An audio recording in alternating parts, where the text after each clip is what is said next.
Hey, happy Friday. Happy Nay Day.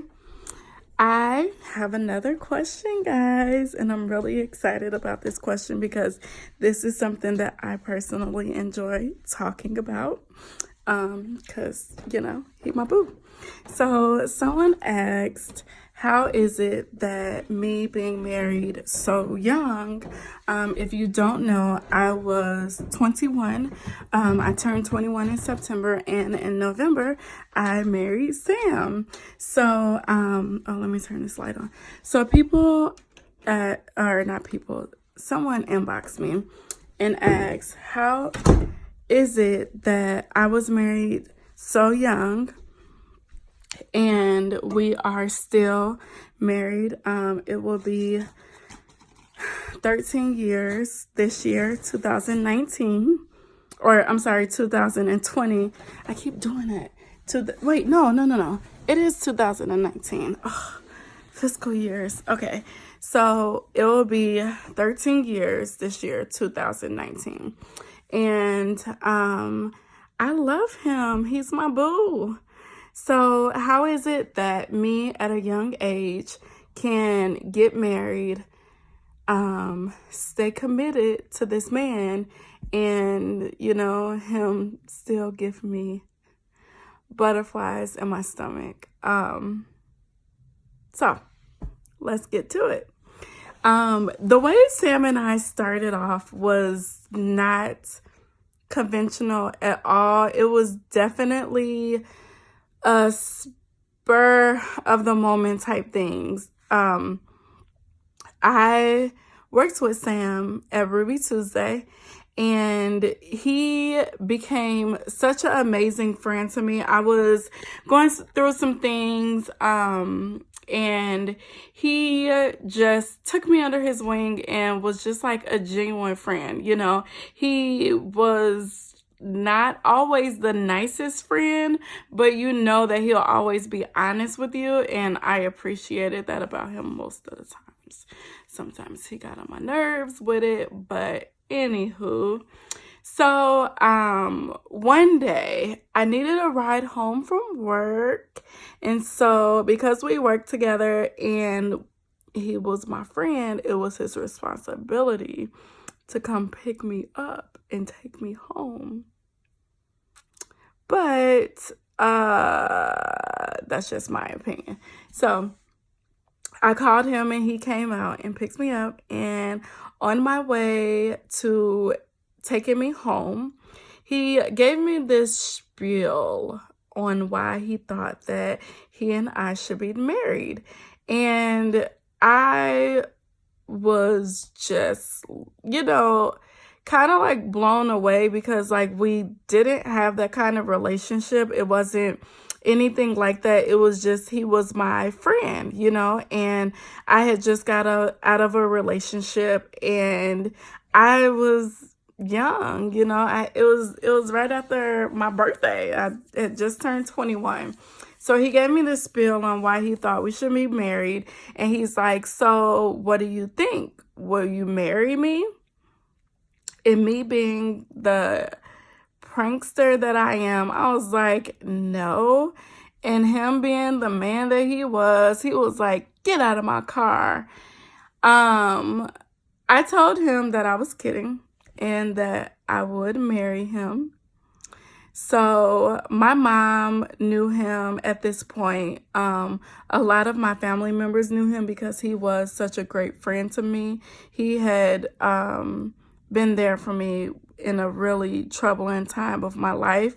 And so I told my mom, of course, because she's my best friend. So I told my mom, and my mom was so happy because my mom kept telling him, like, you gonna marry her. And he's like, I'm not marrying that crazy girl. You should stop saying that. But she did tell him after we got married that we got him. So anywho, one day Sam called me and he asked me what I was doing that night. I told him that he asked me what I was doing that day. I told him I didn't have anything to do that day, but I had to work at 6 o'clock, I think, because that's like the night shift at Ruby Tuesday. So he's like, oh, me too. I gotta work tonight at 6 too. He's like, so do you want to get married this morning? And I told him yes. My sister Joe had this beige pleated suit, and it was like the skirt was pleated. The jacket came like past my hips with these big pockets on it, and it was like one button. And it was this shirt that I could have sworn I saw somebody grab my kitchen curtains one day in the past. And my mother-in-law did my hair. And my mom met me at the church. And it was my mom, his mom, our pastor, who passed a couple years ago, and our auntie. And we got married that day. We went to work later that afternoon or that evening. We had to be at work at 6. And, oh, excuse me. And they brought us like a cake, and we sat at table. If you remember Ruby Tuesday, Merrill's Park, it was table 51. We sat at table 51 with our cake, and we served tables while our loved ones ate cake at table 51. It was cute. Anywho, we didn't date then. He was my friend. But we made sure that once we got married that we'll date. And we made sure that communication would be very important. That if it was something that he didn't like, he would communicate it to me. And if it was something that I didn't like, I would communicate it to him. If it was something that pleased me, I made sure that he knew it, and vice versa. If you have been in my life the last couple of years, well, not even the last couple of years, but a couple of years back, we went through a very, very, very hard time. And honestly, our honeymoon stage, I would say, was from year 1 to year 8, where, man, I was Bonnie and he was my Clyde. Like, no matter what he did, no matter what he said, I'm rolling with it. I'm rocking with it. He was my boo, and I got his back, and we gonna do this. And, you know, like, we're gonna grow together, and we're gonna learn together, and that's it. And bam. Year 8.5, year 9, year 10, definitely. And the beginning of year 11 were the hardest years of our marriage. It was a lot of different factors, you know. It was me, I think, ultimately growing up and being in the industry where I was able to try different things and, you know, interact with different people and just experience different things in life, you know. And growing up, right? I grew up, and something that he doesn't say anymore, and this is why I can say it, something that he will always relate to was that he, you know, he loved the little girl that he married. And not on any kind of R. Kelly stuff. Ooh, too soon. But he was 10 years older than I. So 9-10 years older. So he was able to, you know, love me for the little girl or the young lady better, because I was 21. Okay, I'm not gonna say it again. It wasn't like the other reference that I just said. So, but he used to say that, and it would just like blow my mind, because almost frustrate me. Like, I'm not that little girl anymore. I'm not that young woman anymore. I'm a lady, you know. I was established in my career. I was moving up, and I was moving up quickly, and I was putting in the time, and I was putting in the hard work, and I didn't want to be looked at as her anymore, but I wanted to be my own individual. So that was different for us, because I was at first very quiet, and I didn't speak up on the things that I didn't like as much, or I didn't speak up on the things that bothered me as much. And now that I was growing into my heels, so to speak, you know, I started speaking up, and I started saying what I like and what I didn't like, and it can be a shock for somebody. And I think I shocked him, you know, although throughout our marriage, he will always encourage me to speak my mind and to say what I wanted and whatnot. I never did it until that part where I felt like I have a voice, you know, and if I have this voice, if he doesn't want to hear it, I'm going to be okay. You know, I don't need him to hear it. I love him. I love what we have here. But if he doesn't want to hear what makes me happy, or how I've grown, or, you know, what ticks me off, then I'll be okay by myself. And that's not the way to think, but that's the way that I thought at that time, because it was not just new for him, but it was new for me. In that rough period, I am not gonna lie. If I was me now, looking on me then, I wouldn't believe that I was still married. I wouldn't believe that I stuck out the trials and the tribulations that we went through. Am I happy I did? Yes. Because he rocks my world, y'all. Like I said, this year will be 13 years. And sometimes when I see him and I see the freckles on his face, or he has this walk, if you know, he got this, if you know him, you'll know what I'm talking about. He has this walk, and his legs kind of goes like this shape. I can't describe it. And his arms hang down low, and he got like this sway, you know. When I see it, I'm like, that's my man. That's my man, you know.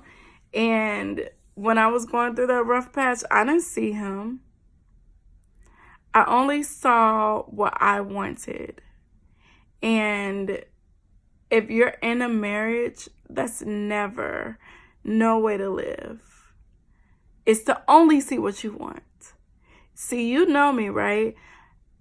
It has to be a balance. I have to know what I want, but I have to ensure that my husband is satisfied, right? That I'm giving him everything that he needs, with still not abandoning me. And I've talked to a couple of you one-on-one, whether it be on the phone, whether it be in person. I talk to you. Don't lose yourself in a marriage. And if you're out there, if you agree with me, please drop a note. You cannot lose yourself in a marriage, because if you lose yourself in a marriage, who's fighting for it, right? Or who's fighting for it to work? Who's fighting for whatever? Don't lose yourself. It's so important. I talked in my last video about the power. In a marriage, you're not just giving your power to your partner. You're still keeping a peace. And that's going to help you to stay. I'm very happy that I can say that I've been married for as long as I have. If you haven't done the math and know my age, I was married when I was 21. This year, I'll be married for 13 years. And to say that I did that, I did that. And I'm not going to say that I personally saved my marriage, because if it was up to me in that time, I wouldn't be here talking about how much I love him or how much I adore him or how I still get butterflies in my stomach. But if you know me, I talk about the prayers of the righteous. I talk about my support system, my best friend, Tasha. She would get on my nerves. If I was wrong, do you know she would tell me that? And I love her for it. You know, I didn't at that time because I wanted to be right all the time. And I wanted for her to understand that he got on my nerves and he did this. But if I was wrong, she would tell me. And if it was worth fighting for, oh, you best believe she told me. And that's why it's important too to make sure that the people in your circle have your best interests at heart. It's not about, you know, just what is good in the moment, but what's going to be good for you in the long run. You know, does your people in your circle know you? Do they know, you know, what you're ultimately going to need? Because sometimes in those moments you can just be so hot. But my circle was good.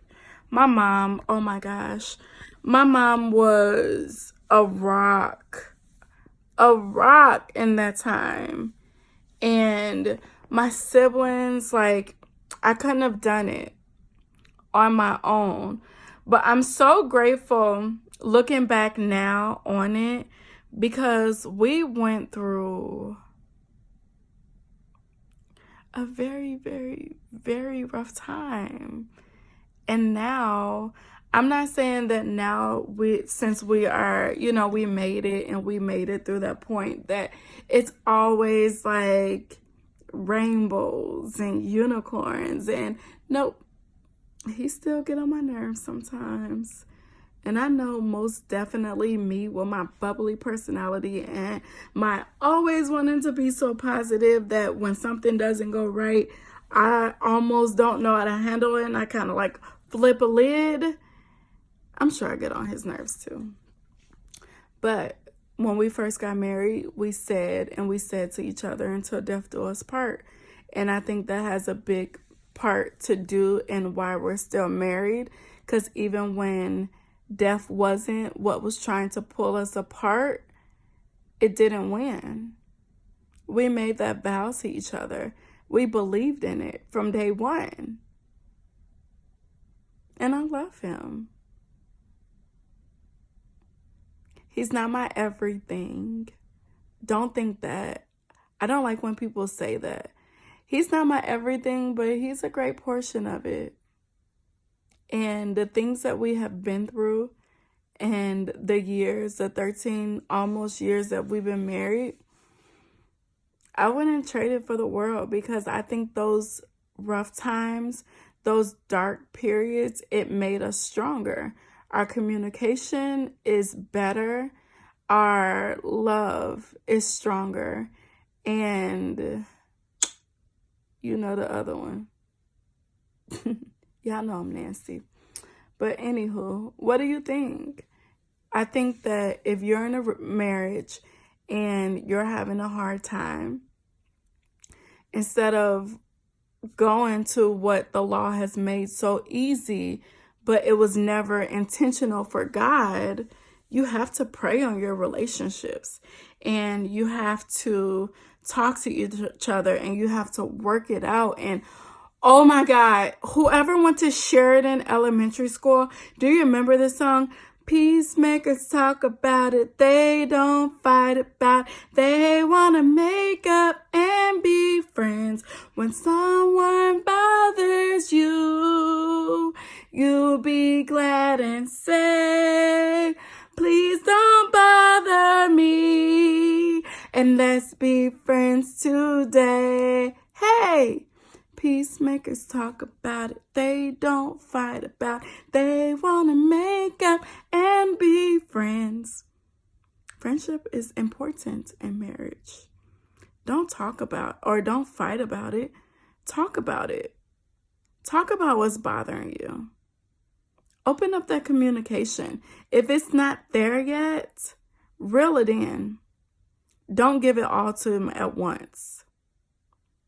And have fun in your marriage. If you're not having fun, set a mandatory date night randomly and enjoy each other, explore each other. Okay? I love you guys. Let me know what you think. Bye.